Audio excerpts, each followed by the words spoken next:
আজ প্রাক্তন টেলিকম মন্ত্রী ও রাজ্যের প্রাক্তন সভাপতি তপন শিকদারের 12তম মৃত্যুবার্ষিকী পালিত হলো চুঁচুড়ার কপিডাঙ্গার শুভম লজে। তপন শিকদারের ছবির সামনে প্রদীপ জ্বালানো হয় ও সমাজের বিশিষ্ট ব্যক্তিরা তার ছবিতে পুষ্পার্ঘ্য অর্পণ করেন। তার জীবনের বিভিন্ন অধ্যায় তুলে বক্তব্য রাখেন বরুণ ঘোষ। উপস্থিত ছিলেন পুরনো বিজেপি কর্মী বিকাশ সাহা, হরিপদ দাস সহ অন্যান্যরা। বালিরমোড় কালীতলায় চড়ক মাঠে তপন শিকদারের ছবিতে মাল্যদান করা হয়। উপস্থিত ছিলেন বহু বিশিষ্ট ব্যক্তিবর্গ। পরে এক বিজেপি কর্মী জানান।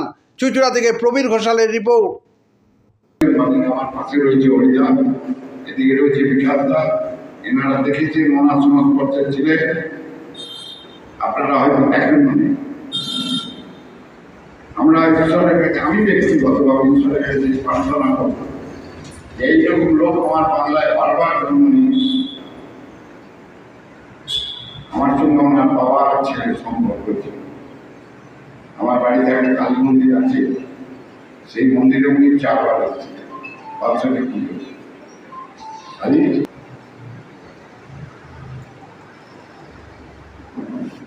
ওই ধরে লোক ছিলেন না, আল্লাহ বুলবুল চণ্ডী ওনার আদি বাড়ি ছিল, এখন আছে জমিদার ঘরের ছেলে। কিন্তু নিজেকে কোনোদিন তাকে বারবার অনুরোধ করেছে, একবার তোমার নেতার কাছে আমি নিয়ে গেছি। ওই ঘরে ঢোকার পর যখন ওই ঘর থেকে আমার জিজ্ঞেস করছে উনি থাকেন ওনার সামনে, আমি বললাম এই পয়সা ছিল উনি বিয়ের সাথে করেন, ব্যক্তিগত যা পয়সা ছিল উনি নিউ টাউনে 14-15 কোটি টাকার ফ্ল্যাট কিনতে পারতেন।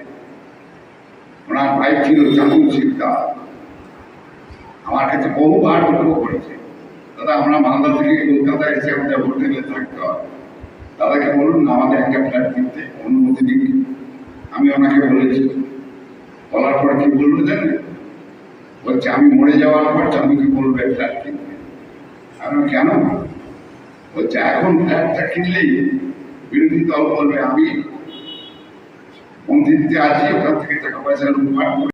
আমরা 6 নম্বরের পক্ষ থেকে মাননীয় কেন্দ্রীয় মন্ত্রী রাজ্য বিজেপির সভাপতি মাননীয় তপন শিকদারের 12তম মৃত্যুবার্ষিকী পালন করলাম।